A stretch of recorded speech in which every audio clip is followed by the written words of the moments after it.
Hello friends, मेरा नाम है अली हसनैन और आप देख रहे हैं द स्किल एकेडमी। तो फ्रेंड्स, आज हम इस वीडियो में साइकोलॉजी के जो फोर्थ स्कूल ऑफ थॉट है साइकोडायनामिज्म, उसकी बात करेंगे। तो आइए देखते हैं साइकोडायनामिज्म, जिसको हम साइको एनालिसिस भी कहते हैं। दोस्तों, साइकोडायनामिज्म जो हमारे पास है, इसके फाउंडर आपने याद रखना है। इसके जो फाउंडर है वो हमारे पास है सिगमंड फ्राइड। दोस्तों, जो सिगमंड फ्राइड है वो क्या है, साइकोडायनामिज्म के फाउंडर है। और ये कहाँ के रहने वाले हैं वो आपने याद रखना, वो रहने वाले हैं ऑस्ट्रिया के। ये एग्जाम में पूछ लेते हैं एमसीक्यूज के तौर पे। तो वो सिगमंड जो फ्राइड साहब है वो ऑस्ट्रिया के रहने वाले हैं। इन्होंने बुक लिखी थी द इंटरप्रिटेशन ऑफ ड्रीम्स। ठीक है दोस्तों, सिगमंड फ्राइड जो है वो साइकोडायनामिज्म के फाउंडर हैं। वो कहाँ के रहने वाले, ऑस्ट्रिया के रहने वाले। उन्होंने क्या किया था, बुक लिखी थी द इंटरप्रिटेशन ऑफ ड्रीम्स। कब लिखी थी? 1900 में, मतलब 1900 में उन्होंने बुक लिखी थी। दोस्तों, इन्होंने जो दिया था साइकोडायनामिज्म में कॉन्सेप्ट, उन्होंने ये कहा था कि साइकोडायनामिज्म में कि हमारा जो बिहेवियर है, वो हमारा जो बिहेवियर होता है उसको हम डिटरमाइन कर सकते हैं, या हमारा जो बिहेवियर होता है उसमें चेंज आता है, वो हमारा आता है अनकॉन्शियस की वजह से। दोस्तों, इन्होंने कहा था कि हमारे अंदर एक अनकॉन्शियसनेस होता है जिसके बारे में हमें पता नहीं होता। तो उस अनकॉन्शियसनेस क्या होता है, हमारा बिहेवियर, उसको हम डिटरमाइन कर सकते हैं कि हमारा बिहेवियर किस तरह का है। तो वो हम अनकॉन्शियस के जरिए बताते हैं। तो ये अनकॉन्शियस क्या होता है, इन्होंने कहा था, फ्राइड ने ये कहा था कि हर इंसान में ये तीन चीजें होती हैं। एक होता है कॉन्शियस, दूसरा हमारे पास होता है सबकॉन्शियस, और थर्ड हमारे पास क्या होता है, अनकॉन्शियस। दोस्तों, कॉन्शियस क्या होता है, कॉन्शियस वो चीज़ होती है जिसके बारे में हम अवेयर हो, हमें उस चीज़ के बारे में पता हो, हम जो है हमारा जो उसमें बारे में हमें खबर हो। फॉर एग्जांपल, अगर मैं टीका लगा रहा हूँ तो ये मेरा कॉन्शियस है क्योंकि मुझे इस चीज़ के बारे में पता है। ठीक है, इसको हम कॉन्शियस कहेंगे जिसके बारे में हमें पता हो। कोई भी चीज़, मतलब अगर मैं ये बोल रहा हूँ जो भी, तो ये मेरा कॉन्शियस पार्ट है, मैं कॉन्शियस की वजह से बोल रहा हूँ। दोस्तों, इसको कॉन्शियस कहते हैं। सबकॉन्शियस क्या होता है दोस्तों? सबकॉन्शियस वो होता है जिसके बारे में हमें पता तो हो, लेकिन वो उसको हमें रिकॉल करना पड़े, हमें उसको रिमेंबर करना पड़े, तब जाके वो हमारे जहन में आ जाए।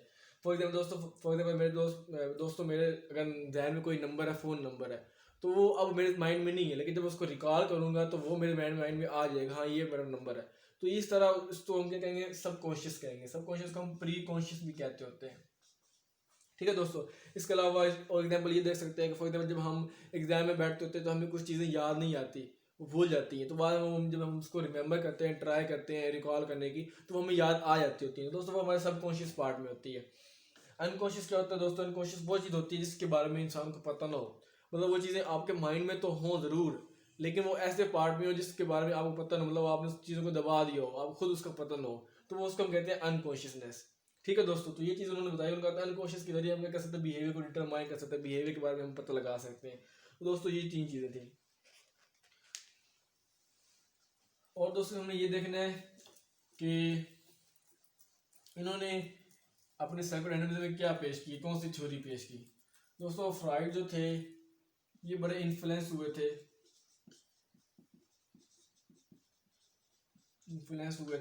इनके एक दोस्त थे डॉक्टर ब्रॉयड और चारकट। ठीक है दोस्तों, तो ये जो दो बंदे थे साइकोलॉजिस्ट, ये क्या थे, ये टेक्निक इस्तेमाल करते थे हिप्नोटिज्म। दोस्तों, जो डॉक्टर फ्राइड थे, इनके वर्क से काफ़ी इन्फ्लुएंस हुए, इनके जो है चीज़ों को इसने जांचा, रिसर्च की। तो उन्होंने क्या किया, अपनी थ्योरी पेश की। उन्होंने अपनी क्या थ्योरी पेश की, उन्होंने पेश की साइको एनालिसिस। ये वाली दोस्तों थ्योरी उन्होंने पेश की। इन्होंने अपनी थ्योरी पेश की साइको एनालिसिस। दोस्तों, ये साइको एनालिसिस उन्होंने थ्योरी किस तरह पेश की, इसमें क्या है, इसमें दोस्तों उन्होंने ये बताते हैं कि एक इनके जो दोस्त होते हैं डॉक्टर ब्रॉयड, तो ये इनको अपने फ्राइड को बताते हैं लेडी के बारे में। एक लेडी की जो होती है ना, उनकी एक बात बताते हैं। वो कहते हैं कि एक लेडी मेरे पास आती है, वो हमेशा जो होती है ना डेली 1 घंटा जो है वो अपनी प्रॉब्लम्स बता जाती है, अपनी सारी जो डिटेल्स हैं अपने बारे में, जो उसको मुश्किलात है अपने लाइन में, तो वो डेली 1 घंटा जो है वो बता जाती है डॉक्टर ब्राइड को। डॉक्टर ब्राइड बताते हैं फ्राइड को कि ये एक लेडी आती है, वो मुझे हमेशा 1 घंटा जो है ना हर दिन 1 घंटा मुझे एक बात बता जाती है, मतलब उसकी जो मुश्किलात होती है उसको डिस्कस कर जाती है, उसके जहन में जो होते हैं कन्फ्यूजन सी होती है। तो दोस्तों बताते हैं कि एक पूरा महीना इस तरह क्या होता है, लेडी वो आती है, उनको अपने जो है वो डिटेल्स बताती रहती है, अपनी जो मुश्किलात होती है, कन्फ्यूजन होती हैं, जो उनको जो डिफ़िकल्ट चीज़ें लग रही होती हैं, तो पूरा महीना आके कहती है डॉक्टर ब्राइड को बताती हैं। तो क्या होता है 1 महीने बाद जो होता है हमारे पास लेडी बताती है कि उनको अच्छा फील होने लग गया है, मतलब वो पहले काफ़ी परेशान रहती थी, लेकिन जब वो 1 महीने उनको बात बताती रहती है तो वो जो लेडी होती है वो अच्छा फील करने लग जाती है। तो यहाँ से जो डॉक्टर फ्राइड जो सिगमंड फ्राइड है वो भी यहाँ से बताते हैं, यहाँ से ये जब ये बात सुनते हैं डॉक्टर फ्राइड से, तो वो ये समझते हैं कि जब इंसान जो भी पेशेंट है हमारे पास, जब वो हमें अपनी रिप्रेस्ड फीलिंग्स या इमोशंस बताता है, तो उससे क्या होता है वो काफ़ी अच्छा फील करता है, काफ़ी जो होता है वो उसको रिलीफ मिलता है, इजीनेस फील करता है। तो उन्होंने डॉक्टर जो सिगमंड फ्राइड उन्होंने ये बताया था। फ्राइड ने ये कहा था इसके अलावा,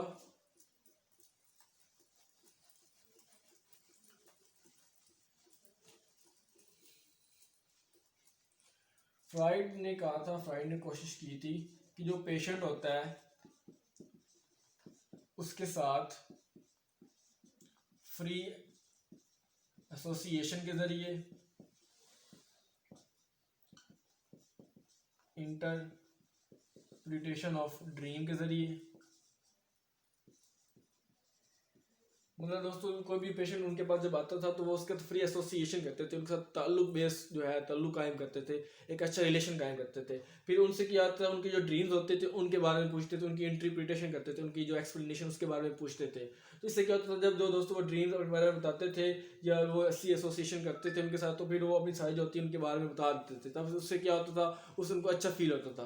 दोस्तों उन्होंने ड्रीम की इसलिए बात की थी, इंटरप्रिटेशन ऑफ ड्रीम की, क्योंकि उन्होंने कहा था कि जो हमारा अनकॉन्शियस पार्ट होता है, जो चीज़ें हमारे अनकॉन्शियस में होती हैं, तो वो हम जो होती हैं उनको ड्रीम्स के ज़रिए हम उनको देखते होते हैं। जब हमारे ड्रीम्स आती हैं तो एक्चुअली में क्या होते हैं हमारे अनकॉन्शियस पार्ट में चीज़ें होती हैं, तो वो हमारे ड्रीम में आती होती है। तो दोस्तों इस तरह जो फ्राइड थे वो अनकॉन्शियस पार्ट की जो है उसके बारे में डिस्कस करके डिटेल देकर, तो वो उसके जो होते थे तो पेशेंट उसको काफ़ी जो सुकून मिलता था, उसको जो होता था इलाज ट्रीटमेंट वो उनको बताते थे। तो ये थे डॉक्टर जो सिगमंड फ्राइड, उन्होंने इनके बारे में बताया। इसके बाद उन्होंने कहा कि बहुत ही इंपॉर्टेंट कॉन्सेप्ट उन्होंने ये दिया, उन्होंने कहा जो पर्सनैलिटी होती है इंसान की, उनके उनमें 3 चीज़ें होती हैं। एक हमारे पास होता है ईड, एक हमारे पास होता है ईड के अलावा ईगो, और एक चीज़ हमारे पास होती है सुपर ईगो।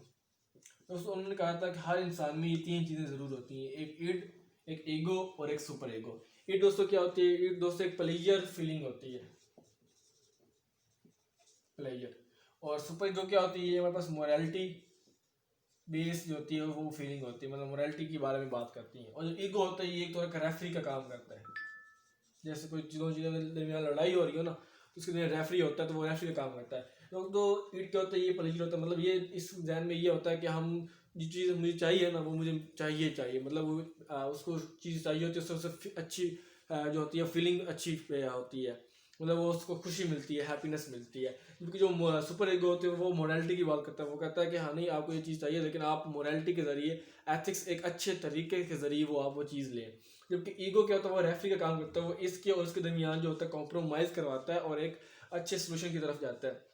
फॉर एग्जाम्पल छोटा सा बच्चा हमारे पास, उसको चाहिए खिलौना, तो दोस्तों कहेगा कि मुझे खिलौना चाहिए, बेशक वो ये नहीं देखेगा कि उसकी जो है पेरेंट्स वो इसको अफोर्ड कर सकते कि नहीं कर सकते, वो वहीं से मिलता नहीं मिलता, उसको बस वो प्लेजर वाली जो फीलिंग है वो चाहिए, उसको चाहिए कि वो खिलौना ताकि उसको वो खुश हो सके।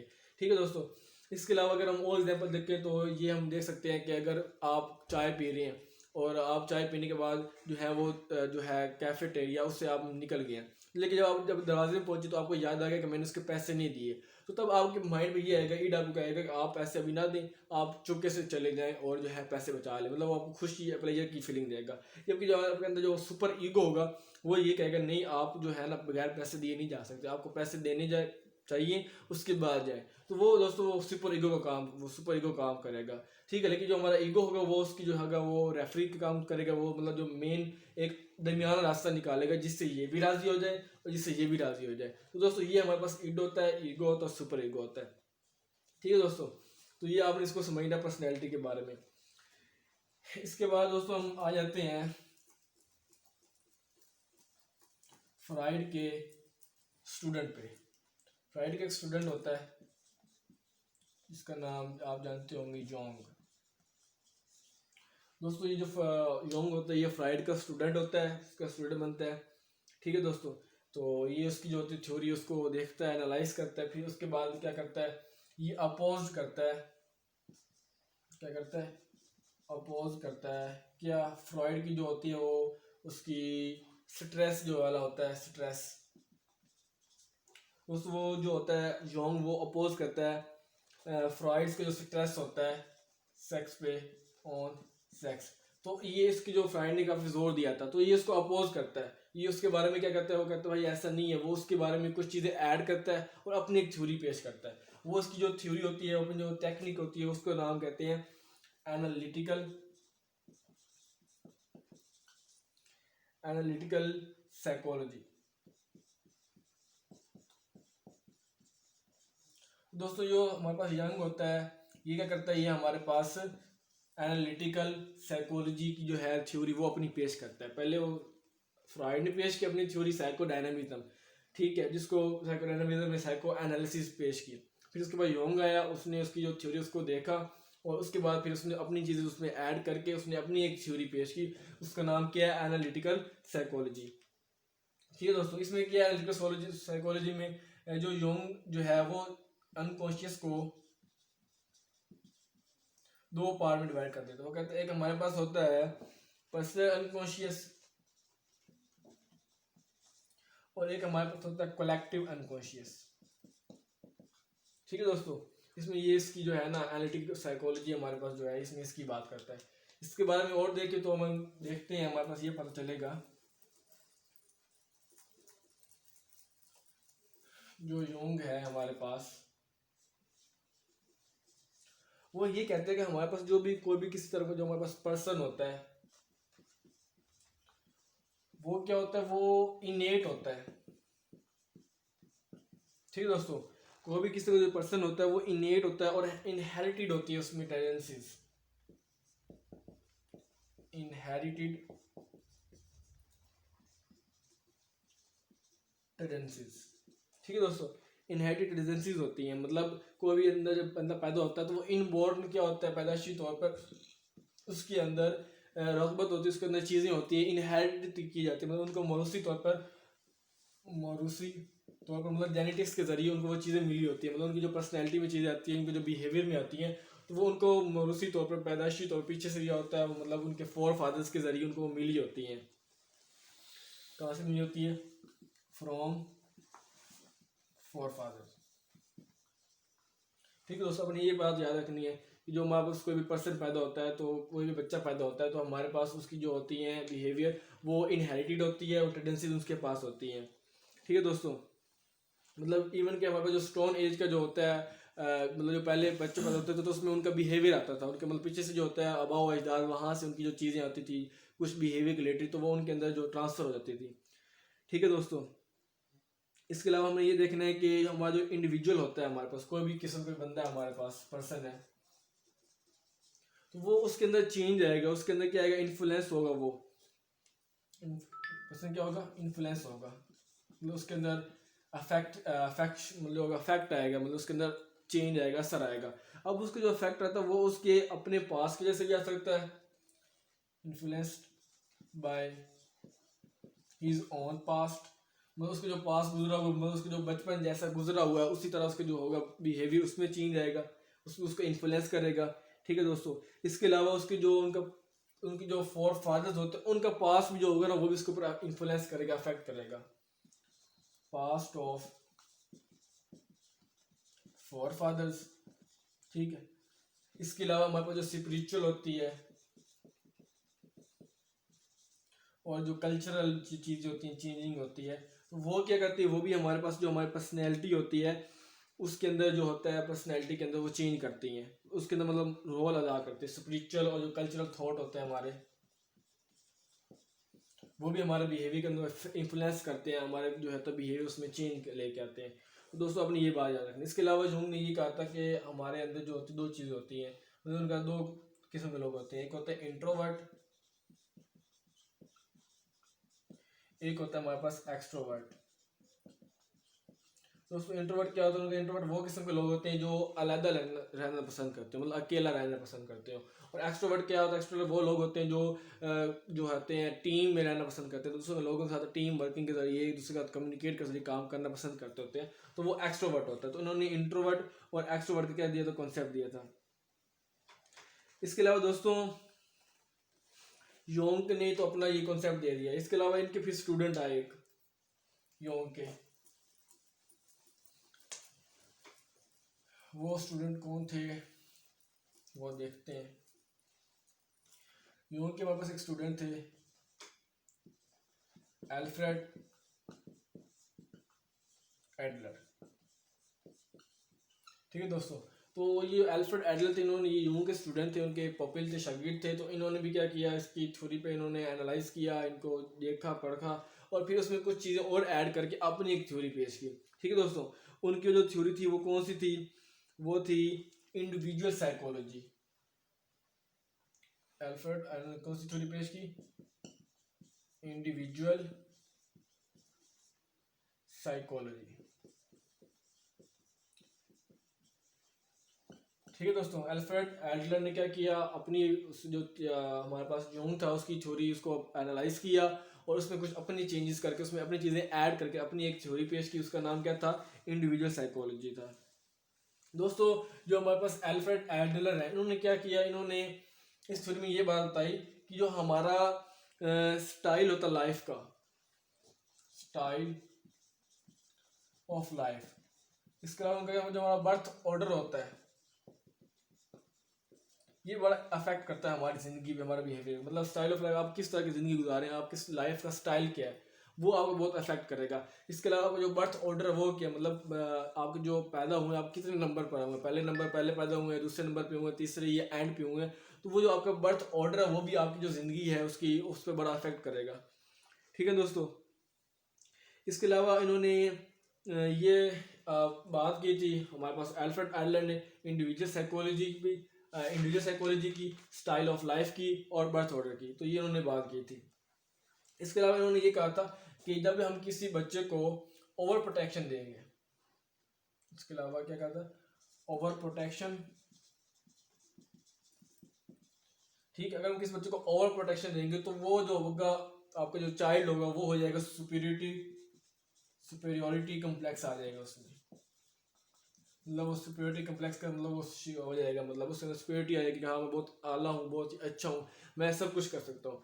ठीक है, तो उन्होंने ये कहा था। और अगर हम मतलब ओवर प्रोटेक्शन मतलब ये है कि हम उसको काफ़ी तवज्जो दें, उसकी तहफ़्फ़ुज़ करें, उसकी जो है उसकी मांग जो है, उसकी जो पॉइंट्स जो वो बात करता है उसको इंपॉर्टेंस दें, उसकी बात माने, तो वो जब बात कैसे करेंगे तो वो सुपेरियोरिटी कम्प्लेक्स उसमें आ जाएगी। फिर उन्होंने कहा था जो अगर हम उसको ओवर निग्लिजेंस करेंगे, निगलेक्ट करेंगे, ओवर निगलेक्ट करेंगे तो वो जो बच्चा होगा हमारे पास वो हो जाएगा इंफीरियोरिटी कम्प्लेक्स, मतलब उस बच्चे में इंफीरियोरिटी कम्प्लेक्स आ जाएगी, मतलब एहसास से कमतरी आ जाएगी। वो सोचेगा मैं कुछ भी नहीं कर सकता, मेरी जो है ये फॉल्ट्स है, मैं ये फॉल्ट मेरे में, तो मैं कुछ नहीं कर सकता। तो ये उन्होंने बात बताई थी। ओवर प्रोटेक्शन में सुपेरियोरिटी कम्प्लेक्स आ जाता है और अगर हम ओवर निगलेक्ट करेंगे तो वो क्या हो जाएगा? इंफीरियोरिटी कम्प्लेक्स हो जाएगा। ठीक है दोस्तों, दोस्तों ऐसे साइकोलॉजिस्ट जिन्होंने फ्राइड की जो थ्योरी थी उस उनकी जो थ्योरी थी उनके ऊपर इन्फ्लुएंस हुए और उन जो है उन पर डिपेंड नहीं हुए, लेकिन उसमें चीज़ें अपने से ऐड की, तो उन जो साइकोलॉजिस्ट होते हैं उनको कहते हैं न्यू फ्राइडियंस। मैंने क्या कहा?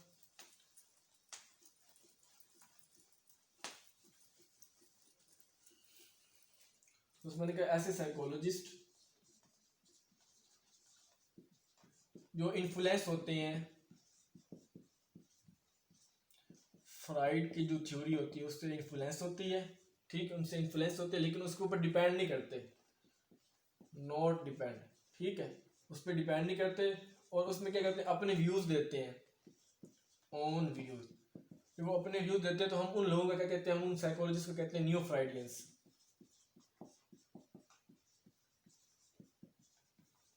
ठीक है दोस्तों, तो ये इस तरह के लोगों को हम क्या कहते हैं, न्यू फ्राइडियंस कहते होते हैं। लाइक हमारे पास आ जाता है इरिच frame,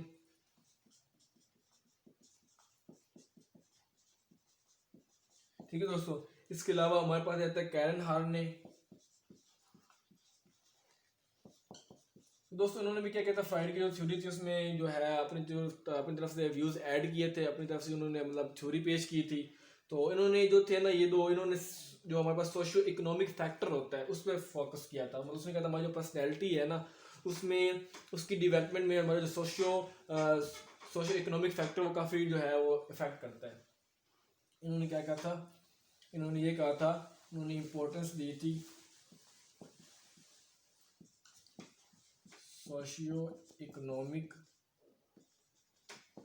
factor in development of behaviour of personality. इन्होंने ये कहा हमारी पर्सनैलिटी की जो डेवलपमेंट होती है उसमें सोशियो इकोनॉमिक फैक्टर, मतलब जो हमारा सोशल हमारा फैक्टर होगा, हमारा जो सोशल तौर पे हमारा वैल्यू होगी या हमारा इकोनॉमिक तौर पे, तो वो कहेगा उनका तो हमारी पर्सनैलिटी उनका बड़ा ये एक रोल होता है, वो काफ़ी तौर पे उनका जो होता है डेवलपमेंट होती है। तो उन्होंने ये हमारा जो है ना वो कॉन्सेप्ट दिया था। इसके अलावा हमारे पास अगर हम देखें ओवरऑल जो फ्राइड था उसका जो जब कॉन्सेप्ट दिया था तो उस कॉन्सेप्ट को काफ़ी क्रिटिसाइज किया गया था। मतलब फ्राइड के जो कॉन्सेप्ट था उसको 100% तौर पर उन्होंने नहीं माना था। जो फ्राइड का कॉन्सेप्ट था उसको क्या किया था, लोगों ने बहुत ही क्रिटिसाइज किया था, लेकिन फिर भी उसकी जो थ्योरीज दी गई वो काफ़ी हेल्पफुल साबित हुई, बहुत ही जो है फ़ायदेमंद साबित हुई आगे जाके। मतलब आगे जो हमारा रोज़मर्रा के जो फिनोमिने हैं, लाइक हमारे पास एग्रीशन है, बहुत ही गुस्सा करना, ठीक है, उसके बाद प्रीजुडाइस है, तो इसमें जो है फ्राइड की जो थ्योरी है वो काफ़ी काम में आती है, मतलब काफ़ी हेल्पफुल होती है। मतलब इसको काफ़ी लोगों ने क्रिटिसाइज किया उस वक्त के दौर में, लेकिन जो ये एक जो फ्राइड है ये तरह के हमारे पास लाइट हाउस है। मतलब इन्हीं से जो बेसिक स्टार्ट होती है हमारी, मतलब ये पहली ईंट है, उन्होंने साइकोलॉजी बुनियाद रखी, तो यहाँ से आगे डेवलपमेंट होती गई तो साइकोलॉजी एक हमारे पास एक सब्जेक्ट बन जाता है। साइकोलॉजी में जो है हमारे पास फ्राइड उसके काफ़ी नाम है, ठीक है दोस्तों। इसके अलावा आपने ये याद रखना है कि जो फ्राइड थे इन्होंने क्लिनिकल फाइंडिंग्स जो है ना उस पर फोकस किया था, क्लिनिकल फाइंडिंग्स पे,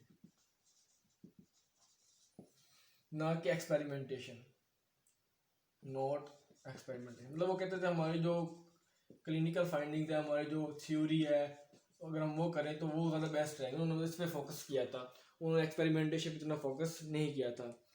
और दोस्तों उनकी जो डिस्कवरी थी अनकॉन्शियसनेस की, वो काफ़ी एक हेल्पफुल साबित हुई डेवलपमेंट ऑफ साइकोलॉजी में, और जो उसको लाइक हम बहुत आगे इस्तेमाल करते हैं। लाइक हमारे पास उन्होंने जो आया था स्लिप ऑफ टंग आती है,